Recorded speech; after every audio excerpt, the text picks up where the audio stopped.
Lydia Maren built a skincare empire on trust, purity, and science until her lifeless body was found behind the counter, poisoned by the very soap she created. Dr. Naomi Griggs, her silent partner and former mentor, claimed it was a tragedy. But behind her calm facade lay a formula of betrayal, ambition, and a plan that turned beauty into murder. In the quiet suburbs of Austin, Texas, nestled between yoga studios and artisanal cafes, was a boutique that had become a local sensation. Glow Theory. It wasn't the usual skincare store. It was a place that radiated warmth, natural beauty, and an almost spiritual commitment to self-care. The shelves were lined with handmade creams, serums, and soaps, all crafted under the watchful eye of Lydia Maren, former biochemistry student turned beauty entrepreneur. Her most popular item was a golden orange bar called Bright Bar, made with turmeric and kojic acid. Customers swore by it. Lydia had become somewhat of a local celebrity, often appearing in Instagram reels explaining the benefits of antioxidants and natural exfoliants. She spoke with confidence, her skin always flawless, her voice calm and persuasive. Then, one early October morning, her store manager arrived to open the shop. The front door was unlocked, the lights were still on, music was playing softly in the background. But behind the counter, something was terribly wrong. Lydia was on the floor, motionless, one arm outstretched as if she had tried to reach something. There was no sign of blood, no bruises, and nothing obviously broken. Just her lifeless body and the faint scent of citrus and soap lingering in the air. Emergency services arrived quickly, but it was too late. She was declared dead at the scene, with no clear cause. The police sealed off the store and began an investigation. The first assumption was natural causes, perhaps a sudden stroke or a hidden medical condition, but a detail made the officers pause. Lydia's skin was oddly discolored, a pale, mottled tone that didn't match her usual glow. Her lips were slightly swollen. And most curious of all, the last batch of Bright Bar soap she'd made had been pulled from shelves just 2 days prior, after a customer reported an intense skin reaction. Lydia had reportedly spent the evening alone in the store working on reformulating that exact product. A preliminary toxicology report showed no obvious substances in her system. Still, the coroner ordered additional tests. Detectives questioned neighbors, staff, and suppliers. Nothing added up. There were no signs of forced entry, no security footage of anyone suspicious. But in the back room, lined up neatly on the metal drying racks, were rows of golden soap bars identical in shape and color, all untouched, all waiting to be sold. Unbeknownst to anyone, those bars were more than just skincare, they were the beginning of something far more sinister. The investigation into Lydia's death intensified as the autopsy yielded inconclusive results. There were no external injuries, no drugs in her bloodstream, and no immediate signs of illness. Yet her sudden death and the peculiar state of her skin kept investigators from closing the case. Her death certificate remained marked as undetermined, leaving her loved ones without closure and detectives grasping for leads. With no suspects and no motive, they turned their attention to her business operations, hoping the answers lay not in who she knew, but in what she worked with. Lydia had recently scaled up production of her flagship soap to meet growing online demand. Although she had always been vocal about handcrafting her products, the growth of Glow Theory had required a compromise. She began outsourcing the processing of certain ingredients while still doing final mixing and molding in her store. Investigators contacted the ingredient suppliers listed in her business records, focusing especially on the 2 key components of her soap: turmeric and kojic acid. Turmeric came from a trusted organic farm overseas. Kojic acid, however, came from a California-based supplier known for its low-cost chemical compounds. A deeper dive into the supplier's records revealed something troubling. One particular batch of kojic acid, shipped just a few weeks before Lydia's death, had been flagged for recall due to suspected contamination with a neurotoxin commonly used in industrial solvents. The recall had been issued quietly, and the supplier claimed Lydia never returned the batch. She may have never even known it was unsafe. The paper trail showed it was delivered, signed for, and that was it.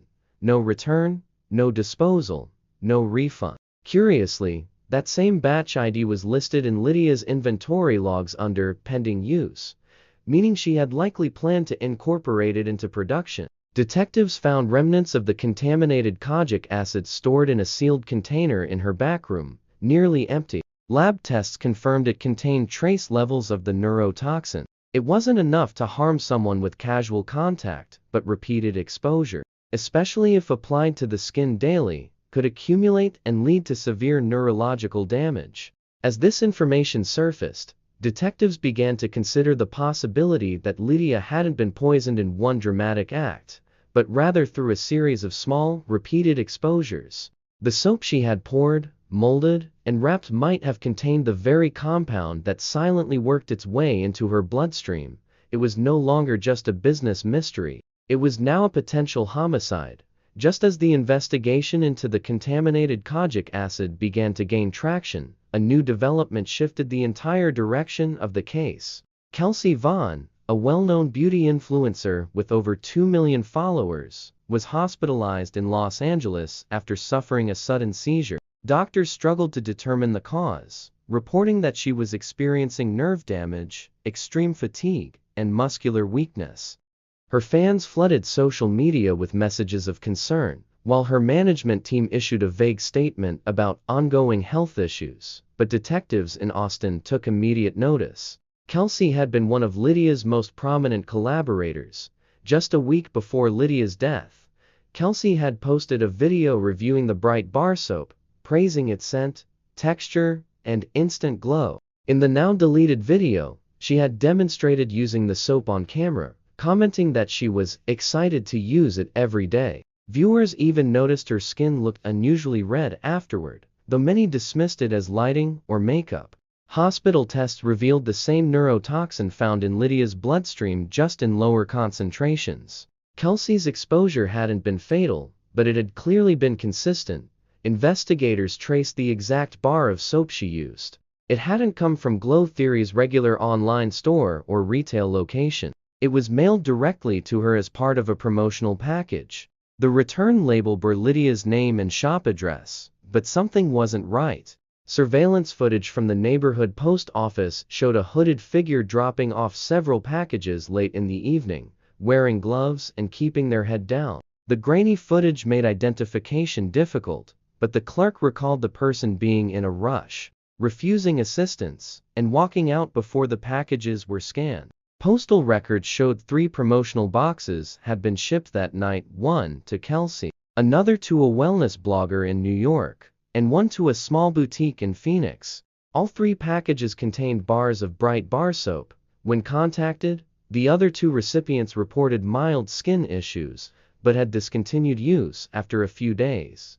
Testing those bars revealed the same toxic compound. It became clear that someone had deliberately sent out these tainted bars. Lydia may not have sent them herself. Whoever had accessed her workspace had the ability to repackage, relabel, and distribute these deadly soaps using Lydia's name as cover. The case, once assumed to be an accident or tragic oversight, now hinted at premeditation. Someone had turned Lydia's own creation into a weapon, and their plan was only just being uncovered. As detectives traced the packages back to their origin, the investigation narrowed to those who had access to Lydia's workspace. While the store itself was protected by cameras and an alarm system, the private formulation room in the back where Lydia did most of her work had minimal security. Only a few trusted individuals had access to the key. Lydia's assistant, her store manager, and a lesser-known figure in the background, Dr. Naomi Griggs, Lydia's former mentor and silent business partner. Naomi, a respected biochemist, had once taught Lydia at the university where she'd first studied skincare science. When Lydia left school to start Glow Theory, Naomi had invested quietly, contributing lab equipment and scientific knowledge in exchange for a share of the formula rights.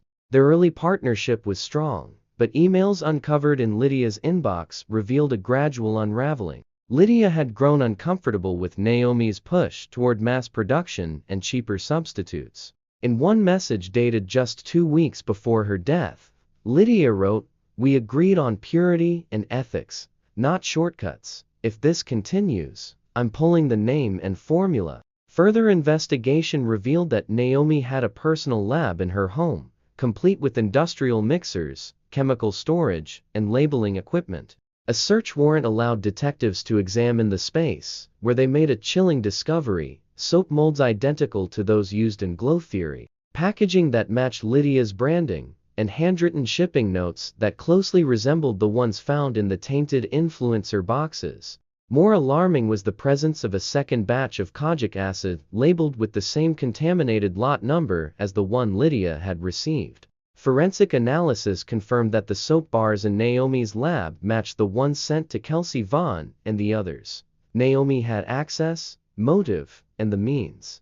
Surveillance data placed her near Lydia's shop late at night on multiple occasions, including the evening before Lydia was found dead. Bank records added to the growing evidence. Naomi had recently applied for patents related to a new, accelerated skin lightening bar, suspiciously similar in description to the Bright Bar formula. It was becoming clear that Naomi had intended to push Lydia out of the business entirely, either through legal pressure or, when that failed, by discrediting her through a manufactured health scare. But what she didn't count on was the toxic compound doing more than damaging Lydia's reputation. It had ended her life, and in doing so, had exposed a calculated plan built on ambition, betrayal, and scientific manipulation.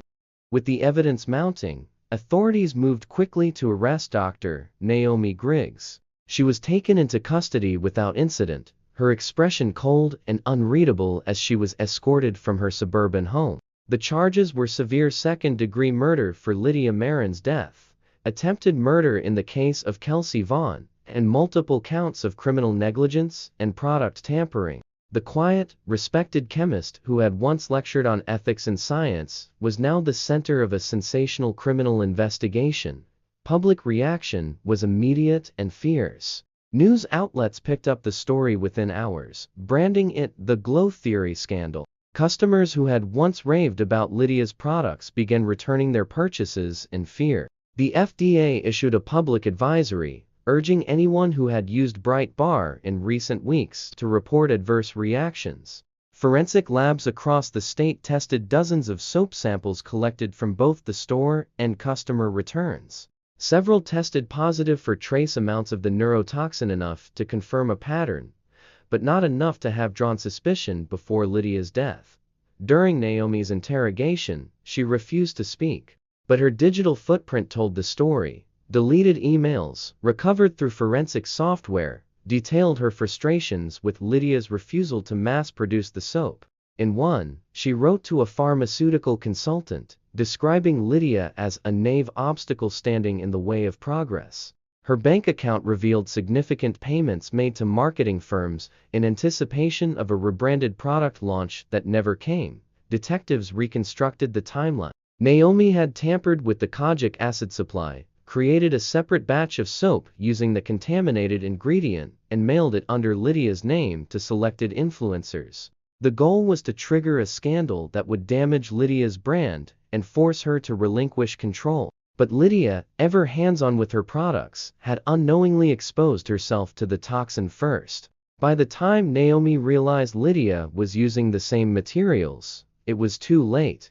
At trial, the prosecution presented a clear, chilling narrative, a calculated plan built on corporate greed and personal resentment. The jury took less than 3 hours to return a verdict of guilty on all major counts. Naomi was sentenced to life in prison without the possibility of parole. In the aftermath, Lydia's family dismantled Glow Theory, choosing not to sell the brand but to let it rest with her legacy. The storefront was closed, its windows dark. A small plaque was installed near the entrance, reading, "In memory of Lydia Maren, creator, dreamer, and defender of integrity."